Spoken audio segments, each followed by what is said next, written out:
ನಮಸ್ಕಾರ ಸ್ನೇಹಿತರೆ, ಬಹುದಿನಗಳಿಂದ ಕಾಯ್ತಾ ಇರುವಂಥ ಒಂದು ಪಿ ಯು ಉಪನ್ಯಾಸಕರ ನೇಮಕಾತಿ ನೋಟಿಫಿಕೇಷನ್ ಯಾವಾಗ ಆಗಬಹುದು ಮತ್ತು ತಡವಾಗಿದ್ದಕ್ಕೆ ಕಾರಣವೇನು ಮತ್ತು ಎಷ್ಟು ಹುದ್ದೆಗಳಿಗೆ, ಹೀಗೆ ಹಲವಾರು ವಿಚಾರಗಳನ್ನು ನಾವು ಈ ಒಂದು ವಿಡಿಯೋದಲ್ಲಿ ಡಿಸ್ಕಸ್ ಮಾಡೋಣ. ಅದಕ್ಕೂ ಮುಂಚೆ ನೀವೇನಾದರೂ ನಮ್ಮ ಯೂಟ್ಯೂಬ್ ಚಾನಲನ್ನು ಸಬ್ಸ್ಕ್ರೈಬ್ ಮಾಡ್ಕೊಂಡಿಲ್ಲ ಅಂದರೆ ದಯವಿಟ್ಟು ಸಬ್ಸ್ಕ್ರೈಬ್ ಮಾಡ್ಕೊಳ್ಳಿ.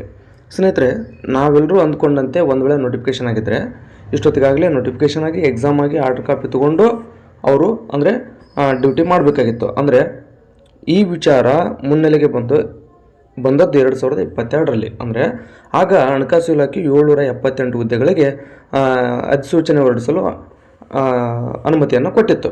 ಯಾವಾಗಂದರೆ 2022ರಲ್ಲಿ. ಆಗ ನಂತರ ಡಿಸೆಂಬರ್ ಅವಧಿ ವೇಳೆಗೆ ಸ್ವಲ್ಪ ಒಳ ಮೀಸಲಾತಿ ಮತ್ತು ಮೀಸಲಾತಿ ವಿಚಾರಕ್ಕೆ ಸಂಬಂಧಪಟ್ಟಂತೆ ಒಂದಷ್ಟು ವಿಚಾರಗಳು ಬಂದು ತದನಂತರ ಅದು ಮುಂದೆ ಹೋಯಿತು. ಅಂದರೆ ಅಂದಿನ ಶಿಕ್ಷಣ ಸಚಿವರಾಗಿದ್ದಂಥ BC ನಾಗೇಶ್ ಸರ್ ಟ್ವೀಟ್ ಮಾಡುವುದರ ಮೂಲಕ ಹೇಳಿದರು, ಕೆಲವೇ ದಿನಗಳಲ್ಲಿ ಅಂದರೆ ಅತಿ ಶೀಘ್ರದಲ್ಲಿ ನಾವು 778 ಹುದ್ದೆಗಳಿಗೆ ನೇಮಕಾತಿ ಮಾಡ್ಕೊಳ್ತೀವಿ ಪಿ ಯು ಉಪನ್ಯಾಸಕರದು ಅಂತ ಹೇಳಿದರು. ಅಂದರೆ ಆಗ್ನಿಂದನೇ ಈ ಒಂದು ವಿಚಾರ ಇರ್ತಕ್ಕಂಥದ್ದು. 22, 23, 24, 25, 26 ಅಂದರೆ ಕನಿಷ್ಠ ಒಂದು 4 ವರ್ಷ ಅಂತೂ ಕಂಪ್ಲೀಟ್ ಆಯಿತು. ಅಂದರೆ ಈ 3-4 ವರ್ಷಗಳಿಂದ ನೆನೆಗುದಿಗೆ ಬಿದ್ದಿರತಕ್ಕಂಥ ಈ ಒಂದು ಪಿ ಯು ಉಪನ್ಯಾಸಕರ ನೇಮಕಾತಿ ಇನ್ನೇನು ಶೀಘ್ರದಲ್ಲಿ ಆಗಬೇಕಾಗಿತ್ತು. ಅದಕ್ಕೆ ತಡವಾಗಿದ್ದಕ್ಕೆ ಕಾರಣ ಏನು ಅಂತಂದರೆ ಒಂದಷ್ಟು C&R ರೂಲ್ಗಳನ್ನು ಬದಲಾವಣೆ ಮಾಡಬೇಕಾಗಿತ್ತು. ಆಲ್ರೆಡಿ ಬದಲಾವಣೆ ಮಾಡಿದರೆ, ತಮಗೂ ಕೂಡ ಗೊತ್ತಿದೆ. ಏನು ಅಂತಂದರೆ ಯಾರೆಲ್ಲ ಫಸ್ಟ್ ಇಯರ್ ಮತ್ತು ಸೆಕೆಂಡ್ ಇಯರ್ ಅಂದರೆ ಪಿ ಯು ಉಪನ್ಯಾಸಕರಾಗಿ ನೇಮಕಾತಿ ಆಗ್ತೀರಿ, ಅಂದರೆ ಪಿ ಯು ಉಪನ್ಯಾಸಕರಾಗಿ ನೇಮಕಗೊಳ್ಳುವಂಥವ್ರಿಗಾಗಿ ಅವರು 9th ಮತ್ತು 10th ಆ ಕ್ಲಾಸ್ಗಳನ್ನು ನೀವು ಟೀಚ್ ಮಾಡಬೇಕಾಗತ್ತೆ. ಇದು ಹೊಸ C&R ರೂಲ್ ಬಂದಿರತಕ್ಕಂಥದ್ದು, ತಮಗೆ ಗೊತ್ತಿದೆ. ಅಂದರೆ ನಾವು ಪಿ ಯು ಉಪನ್ಯಾಸಕರಾಗಿ ನೇಮಕಾತಿ ಆಗ್ತೀವಿ ಅಂತಂದ್ರೂ ಕೂಡ ನಮಗೆ ಮುಂದೆ ಇವ್ರು ಏನು ಮಾಡ್ತಾರೆ ಅಂದರೆ 9th ಮತ್ತು 10th ಪಾಠ ಮಾಡೋದಕ್ಕೆ ಹೇಳಿರ್ತಕ್ಕಂಥದ್ದು. ಇದು ಹೊಸ ನಿಯಮ. ಇದಕ್ಕೆ ಕಾರಣ ಏನು ಅಂತಂದರೆ ಸೆಂಟ್ರಲ್ನ ನಿಯಮ ಇರತಕ್ಕಂಥದ್ದು. ನೋಡಿ, ಅಲ್ಲಿ ಏನು ಅಂತಂದರೆ 9th to 12th ಈಗ 9th 10th high school, first year second year P U ಅನ್ನೋಂಥದ್ದಿದೆ.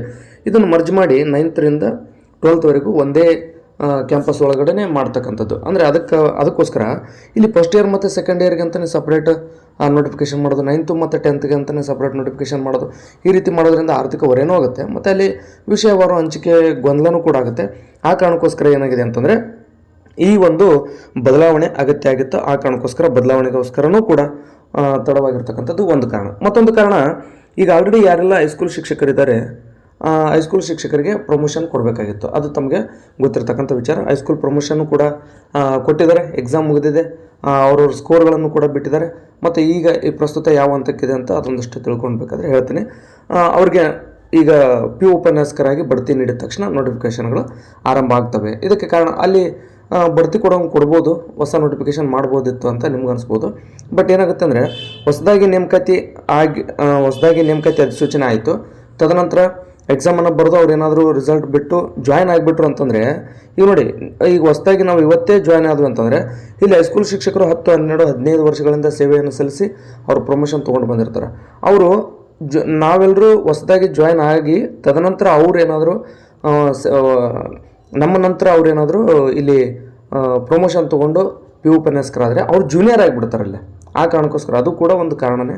So ಏನೇ ಇರಲಿ, ಇಂಥ ಹಲವಾರು ವಿಚಾರಗಳಿಗೆ ಸಂಬಂಧಪಟ್ಟಂತೆ ಈ ಪಿ ಯು ಉಪನ್ಯಾಸಕರ ನೇಮಕಾತಿ ತಡ ಆಯಿತು. ಆದರೆ ಹೊಸ ಅಭ್ಯರ್ಥಿಗಳಿಗೆ ಇಲ್ಲಿ ಹೊಸ ಅವಕಾಶಗಳು ಸಿಗುತ್ತವೆ. ಇಂಥ ಒಂದು ನೇಮಕಾತಿ 7-8 ವರ್ಷಗಳೇ ಆಯಿತು ನೋಡಿ. 2018ರಲ್ಲಿ ಪಿ ಯು ಉಪನ್ಯಾಸಕರ ನೇಮಕಾತಿ ಕೊನೆಯದಾಗಿ ಆಗಿತ್ತು. 2018 ನಂತರ ಬಹುತೇಕ 2026ರಲ್ಲಿ ನೋಟಿಫಿಕೇಷನ್ ಆಗೋದು ಕನ್ಫರ್ಮ್. ಇದರಲ್ಲಿ ಏನು ಡೌಟೇ ಬೇಡ. ಮತ್ತು ಇಲ್ಲೇನು ಹೈಸ್ಕೂಲ್ ಶಿಕ್ಷಕರಿಗೆ ಅದೊಂದು ತಡ ಆಗಿದ್ದ ಕಾರಣ ಅನ್ನೋದಕ್ಕಿಂತ ಅದು ನಿಯಮನೇ. ಯಾಕಂದರೆ ಅವ್ರಿಗೆ ಕೊಡಲೇಬೇಕು, ಅದು ನ್ಯಾಯಯುತವಾದಂಥ ಒಂದು ಕೊಡುಗೆಯಾಗಿದೆ, ಕೊಟ್ಟಿದ್ದಾರೆ, ಅದು ಒಳ್ಳೆಯದು. ಆದರೆ ಅದನ್ನು ಸ್ವಲ್ಪ ಪ್ರೊಸೆಸ್ ಸ್ಪೀಡ್ ಮಾಡಿ ತದನಂತರ ಹೊಸ ಅಧಿಸೂಚನೆಯನ್ನು ಸ್ಪೀಡ್ ಮಾಡಬೇಕನ್ನೋಂಥದ್ದು ನಮ್ಮ ಕೋರಿಕೆ ಅಷ್ಟೇ. ಯಾಕಂದರೆ ಅವರು 10-12 ವರ್ಷದಿಂದ 15 ವರ್ಷದಿಂದ ಸರ್ವಿಸ್ ಮಾಡಿರ್ತಾರೆ. ಅವರಿಗೆ ಗೌರವಪೂರ್ವಕವಾಗಿ ಸಿಗಬೇಕಾದಂಥ ಈ ಒಂದು ಬಡ್ತಿ ಅಂದರೆ ಪ್ರಮೋಷನ್ ಏನು ಸಿಗಬೇಕಿದೆ ಸಿಗಲಿ, ಒಳ್ಳೆಯದು. ಸ್ವಲ್ಪ ಅವಸರ ಮಾಡಿ ಹೊಸದಾಗಿ ನೋಟಿಫಿಕೇಷನ್ ಒಂದು ಮಾಡಿಬಿಟ್ರೆ ಎಲ್ಲರಿಗೂ ಅನುಕೂಲ ಆಗ್ತಕ್ಕಂಥದ್ದು. ಮತ್ತು ನೋಟಿಫಿಕೇಷನ್ ಯಾವಾಗ ಆಗುತ್ತೆ ಅನ್ನುವಂಥದ್ರ ಬಗ್ಗೆ ನಾವು ವಿಚಾರ ಮಾಡೋದಾದರೆ, ನೋಡಿ, ಈಗ ಹೊಸ ಹುದ್ದೆಗಳು ನೋಡಿ 778 ಅಂತ ಮೊದಲಿತ್ತು. ಈಗ ಚರ್ಚೆ ನಡೀತಾ ಇರುವಂಥದ್ದು 814 ಏನೋ ಇದೆ, ನೋಡಬೇಕು. 814, 824 ಇದೆ. 814 ಹುದ್ದೆಗಳು. ಅಥವಾ ಇಲ್ಲಿ ಸೈನ್ಸ್ದವ್ರಿಗೆ ಇಲ್ಲಿ ಅಂದರೆ ಸೈನ್ಸ್ ಸಬ್ಜೆಕ್ಟ್ಗಳು ಇಲ್ಲ. ಅಂದರೆ ಮ್ಯಾಥ್ಸ್ ಆಗಿರ್ಬೋದು, ಫಿಸಿಕ್ಸ್ ಆಗಿರ್ಬೋದು, ಕೆಮಿಸ್ಟ್ರಿ ಆಗಿರ್ಬೋದು, ಇಂಥ ಸಬ್ಜೆಕ್ಟ್ಗಳಿಲ್ಲ. ಅವುಗಳನ್ನು ಕೂಡ ಆ್ಯಡ್ ಮಾಡಬೇಕನ್ನೋಂಥ ವಿಚಾರಗಳು ಇದ್ದಾವೆ. ಆ ಕಾರಣಕ್ಕೋಸ್ಕರ ಹೊಸ ಹುದ್ದೆಗಳಿಗೆ ಮತ್ತು ಸೇರ್ಪಡೆ ಮಾಡಬೇಕಂದ್ರೆ ಅಲ್ಲಿ ಹಣಕಾಸು ಇಲಾಖೆ ಪರ್ಮಿಷನ್ ತೊಗೋಬೇಕಾಗುತ್ತೆ. ಸೊ ಆ ಎಲ್ಲ ಪ್ರೊಸೆಸ್ಗಳು ಕೂಡ ನಡೀತಾ ಇರ್ಬೋದು. ಒಂದು ವೇಳೆ ಈಗೇನು ಆರ್ಟ್ಸ್ಗೆ ಸಂಬಂಧಪಟ್ಟಂಥವು ಏನು ಸಬ್ಜೆಕ್ಟ್ಗಳಿದಾವಲ್ಲ, ಇಷ್ಟೇ ನೋಟಿಫಿಕೇಷನ್ ಮಾಡಿದರೆ ಕಾಮರ್ಸ್ ಇರ್ಬೋದು, ಅಷ್ಟೇ ಮಾಡ್ತೀವಿ ನೋಟಿಫಿಕೇಷನ್ ಅಂದರೆ ಬಹುತೇಕ ಲೇಟ್ ಆಗಲಿಕ್ಕಿಲ್ಲ. ಒಂದು ವೇಳೆ ಸೈನ್ಸ್ಗೂ ಸಂಬಂಧಪಟ್ಟಂತೆ ಆ ಸಬ್ಜೆಕ್ಟ್ಗಳನ್ನು ಕೂಡ ನೋಟಿಫಿಕೇಷನ್ ಮಾಡ್ತೀವಿ ಅಂದರೆ ಅದೇನು ಮತ್ತೆ ಲೇಟ್ ಆಗೋದಂದ್ರೆ ಏನು 6 ತಿಂಗಳ, ವರ್ಷ, 2 ವರ್ಷ ಅಲ್ಲ, ಜಸ್ಟ್ ಇನ್ನೊಂದು 2 ತಿಂಗಳಲ್ಲಿ, 2ರಿಂದ 3 ತಿಂಗಳಲ್ಲಿ ಎಲ್ಲವೂ ಕೂಡ ಫೈನಲ್ ಆಗ್ತವೆ. ಯಾಕಂದರೆ ಹೊಸ ಹುದ್ದೆಗಳಿಗೆ ಹಣಕಾಸು ಇಲಾಖೆ ಪರ್ಮಿಷನ್ ತೊಗೊಂಡು ನೋಟಿಫಿಕೇಷನ್ ಮಾಡಬೇಕಾಗುತ್ತೆ. ಅದು ನಿಮ್ಗೆ ಗೊತ್ತಿದೆ. ಸೊ ಅದು ವಾಸ್ತವ, ನಾವು ಅದನ್ನು ವಿಚಾರ ಮಾಡಬೇಕಾಗುತ್ತೆ. ಆ ಎಲ್ಲ ಒಂದು ಹಣಕಾಸು ಇಲಾಖೆ ಪರ್ಮಿಷನ್ ತೊಗೊಂಡು ಮತ್ತು ಅದಕ್ಕೆ ಈಗೇನು 814 ಅಂತ ಹೇಳ್ತಾ ಇದ್ದಾರೆ, ಅಥವಾ 778 ಅಂತ ಅಂದ್ಕೊಡ್ರಿ, ಇವುಗಳಿಗೆ ಆ್ಯಡ್ ಮಾಡಿಕೊಂಡು ಹೊಸದಾಗಿ ಹೆಚ್ಚುವರಿ ಹುದ್ದೆಗಳನ್ನು ಸೇರಿಸ್ಕೊಂಡು ನೋಟಿಫಿಕೇಷನ್ ಮಾಡಬೇಕು. ಸುಮ್ಮನೆ ನೋಟಿಫಿಕೇಷನ್ ಮಾಡೋಕ್ಕಾಗಲ್ಲ. ಮತ್ತು ಅಲ್ಲಿ ಸಿಕ್ಕಂಥ ಹುದ್ದೆಗಳನ್ನು ಮೀಸಲಾತಿ ಪ್ರಕಾರ ವರ್ಗೀಕರಣ ಮಾಡಬೇಕಾಗುತ್ತೆ. ಈ ಎಲ್ಲ ವರ್ಗೀಕರಣಗಳನ್ನು ಮಾಡಿಕೊಂಡು ಅಂತಿಮವಾಗಿ KAದವರು ನೋಟಿಫಿಕೇಷನ್ ಮಾಡಬೇಕಾಗುತ್ತೆ. ಅಂದರೆ ಇಲಾಖೆ ಅಲ್ಲಿಗೆ ಪ್ರಸ್ತಾವನೆ ಸಲ್ಲಿಸಬೇಕಲ್ವಾ. ಅಂದರೆ PU ಉಪನ್ಯಾಸಕರ ನೇಮಕಾತಿ ಮಾಡಿರಿ ಅಂತೇಳಿ ಪದವಿ ಪೂರ್ವ ಶಿಕ್ಷಣ ಇಲಾಖೆ ಅಲ್ಲಿಗೆ ಕಳಿಸ್ಬೇಕಾಗತ್ತೆ. ಪ್ರಸ್ತಾವನೆಯನ್ನು KAದವರಿಗೆ ಕಳಿಸಿದ ನಂತರ ಈ ಒಂದು ಕರ್ನಾಟಕ ಎಕ್ಸಾಮಿನೇಷನ್ ಅಥಾರಿಟಿ ಅವರು ನೋಟಿಫಿಕೇಷನ್ ಹೊರಡಿಸಿ ಎಕ್ಸಾಮ್ ಯಾವಾಗ ಮಾಡಬೇಕು, ನೋಟಿಫಿಕೇಷನ್ ಯಾವಾಗ ಹೊರಡಿಸ್ಬೇಕು, ಹಾಗೆ ಎಲ್ಲವನ್ನೂ ಕೂಡ ಒಂದು ಡೇಟನ್ನು ಅನುಕೂಲ ಮಾಡಿಕೊಂಡು. ಯಾಕಂದರೆ ಈಗ ಅವ್ರ ಎದುರಿಗೆ ಸಿವಿಲ್ PC ಎಕ್ಸಾಮ್ ಇದೆ, DR ಇದೆ, KSRP ಇದೆ, KSISF ಇದೆ, ಈ ಗ್ರಾಮಾಡಳಿತ ಅಧಿಕಾರಿ ಇದೆ, ಇಷ್ಟೆಲ್ಲ ನೋಟಿಫಿಕೇಷನ್, ಮತ್ತು ಕ್ರೈಸ್ ಕೂಡ ನೋಟಿಫಿಕೇಷನ್ ಮಾಡಿದ್ದಾರೆ, ವಸತಿ ಶಾಲೆಗಳ ಶಿಕ್ಷಕರ ನೇಮಕಾತಿ. ಸೊ ಇಷ್ಟೆಲ್ಲ ಡೇಟ್ಗಳಿದಾವಲ್ವ, ಆಲ್ರೆಡಿ ಎಕ್ಸಾಮ್ ಡೇಟ್ ಬಂದಿದೆ. ಇದರ ನಡುವೆ ಈ PU ಉಪನ್ಯಾಸಕರ ನೇಮಕಾತಿದು ಕೂಡ ನೋಟಿಫಿಕೇಷನ್ ಯಾವಾಗೆಲ್ಲ ಮಾಡ್ಬೋದು, ಮತ್ತು ಸೂಕ್ತವಾದಂಥ ದಿನಾಂಕಗಳನ್ನೆಲ್ಲನೂ ಪರಿಶೀಲನೆ ಮಾಡಿಕೊಂಡು ಅತಿ ಶೀಘ್ರದಲ್ಲೇ ನೋಟಿಫಿಕೇಷನ್ ಆಗುತ್ತೆ. ನೋಟಿಫಿಕೇಷನ್ ಆಗಿಂದ ಓದೋದಕ್ಕೆ ಹೋದರೆ ಅದು ಅಸಾಧ್ಯವಾದ ಮಾತು. ಅಭ್ಯರ್ಥಿಗಳಿಗೆ ಹೇಳ್ತಕ್ಕಂಥ ಒಂದು ವಿಚಾರ ನಾನು ಹೇಳೋದೇನೆಂದರೆ, ಇದು ಕೇವಲ 1-2 ತಿಂಗಳಲ್ಲಿ ನೀವು ಓದಿ ಪವಾಡ ಮಾಡುವಂಥ ಹುದ್ದೆ ಅಲ್ಲ. ಇದಕ್ಕೆ ಕನಿಷ್ಠ 1 ವರ್ಷದ ಶ್ರಮನೇ ಬೇಕು. ಆದರೆ ಈಗ ಅಷ್ಟು ಇಲ್ಲ, ಬಹುತೇಕ ಒಂದು 5-6 ತಿಂಗಳು ಟೈಮ್ ಸಿಗ್ಬೋದು. ಯಾಕಂದರೆ ನೋಟಿಫಿಕೇಷನ್ ಮಾಡೋಕ್ಕೆ 1-2 ತಿಂಗಳು, ಆದರೆ ಆ ಕಡೆ ಒಂದು ಎಕ್ಸಾಮ್ಗೆ 2 ತಿಂಗಳು 3 ತಿಂಗಳು ಅವಕಾಶ ಕೊಟ್ರಂದರೆ ನಿಮಗೆ ಕನಿಷ್ಠ ಒಂದು 5 ತಿಂಗಳು 6 ತಿಂಗಳು ಟೈಮ್ ಸಿಗುತ್ತೆ. ಸೊ ಅದಕ್ಕೋಸ್ಕರ ನಿಮ್ಮ ಸಿಲೆಬಸ್ ಏನಿದೆ ಅದನ್ನು ಕವರ್ ಮಾಡ್ಕೊಳ್ಳೋಂಥ ಪ್ರಯತ್ನ ಮಾಡಿರಿ. ಯಾಕಂದರೆ 2 ಪತ್ರಿಕೆಗಳು ಇರ್ತವೆ, ಅದು ನೆನಪಿರಲಿ. ಈಗ ಉದಾಹರಣೆಗೆ ನೀವು ಹಿಸ್ಟ್ರಿ ಸಬ್ಜೆಕ್ಟ್ ಮಾಡಿದ್ರಿ ಅಂತ ಅಂದ್ಕೊಡ್ರಿ, ಪೇಪರ್ 1 ಹಿಸ್ಟ್ರಿ ಇರುತ್ತೆ, ಪೇಪರ್ 2 ಹಿಸ್ಟ್ರಿ ಇರುತ್ತೆ. ಇಲ್ಲಿ ಯಾವುದೇ ಕಾರಣಕ್ಕೂ GK ಪೇಪರ್ ಇರೋದಿಲ್ಲ.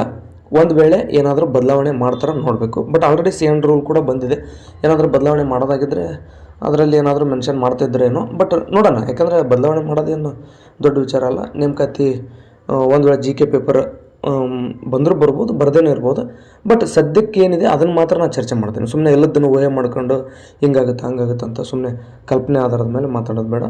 ಪೇಪರ್ 1 ಮತ್ತು ಪೇಪರ್ 2 ಇದೆ. ಈ ಪೇಪರ್ 1 ಮತ್ತು ಪೇಪರ್ 2ನಲ್ಲಿ ನೀವು ಎಷ್ಟು ಸ್ಕೋರ್ ಮಾಡ್ತೀರಿ ಅಷ್ಟು ಒಳ್ಳೆಯದು.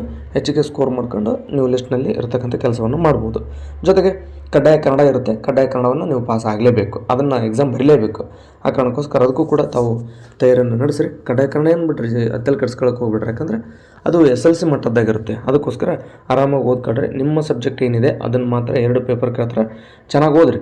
ನಿಮಗೆ ಇದಕ್ಕೇನಾದರೂ ಸಿಲೆಬಸ್ ಬೇಕಾಗಿತ್ತು, ಹಳೆ ಸಿಲೆಬಸ್ ಅಂದರೆ ನೀವು ಕಮೆಂಟ್ ಮಾಡಿರಿ. ಬೇಕಾದರೆ ನಾನು ಟೆಲಿಗ್ರಾಮ್ನಲ್ಲಿ ಸಿಲೆಬಸ್ PDF ಹಾಕಿರ್ತೀನಿ, ಎಲ್ಲ ಸಬ್ಜೆಕ್ಟ್ದು ಹಾಕ್ತೀನಿ ಇವತ್ತೇ. ಆ ಕಾರಣಕ್ಕೋಸ್ಕರ ನೀವು ನಮ್ಮ ಟೆಲಿಗ್ರಾಮ್ ಗ್ರೂಪನ್ನು ಸೇರ್ಪಡೆ ಆಗಿಲ್ಲ ಅಂತಂದರೆ ನೀವು ಕೂಡಲೇ ಟೆಲಿಗ್ರಾಮ್ನ ಜಾಯ್ನ್ ಆಗಿರಿ. ಅಲ್ಲಿ ನಿಮ್ಮ ಸಬ್ಜೆಕ್ಟಿಗೆ ಸಂಬಂಧಪಟ್ಟಂಥ ಸಿಲೆಬಸ್ಗಳು ಇರ್ತವೆ. ಸಿಲೆಬಸ್ ಡೌನ್ಲೋಡ್ ಮಾಡ್ಕೊಳ್ರಿ, ಪ್ರಿಂಟ್ ತೆಗೆಸ್ಕೊಡ್ರಿ. ಅಲ್ಲೇನು ಮಾಡಿ ಅಂತಂದರೆ ಕ್ರಮವಾಗಿ ಎಲ್ಲ ಅಧ್ಯಾಯಗಳನ್ನು ಓದ್ತಾ ಹೋಗಿ. ನಿಮ್ಮೆಲ್ಲರಿಗೂ ಕೂಡ ಶುಭವಾಗಲಿ ಅಂತ ಹಾರೈಸ್ತಾ ಈ ಒಂದು ವಿಡಿಯೋನಲ್ಲಿ ಮುಗಿಸ್ತಾ ಇದ್ದೀನಿ. ಧನ್ಯವಾದ.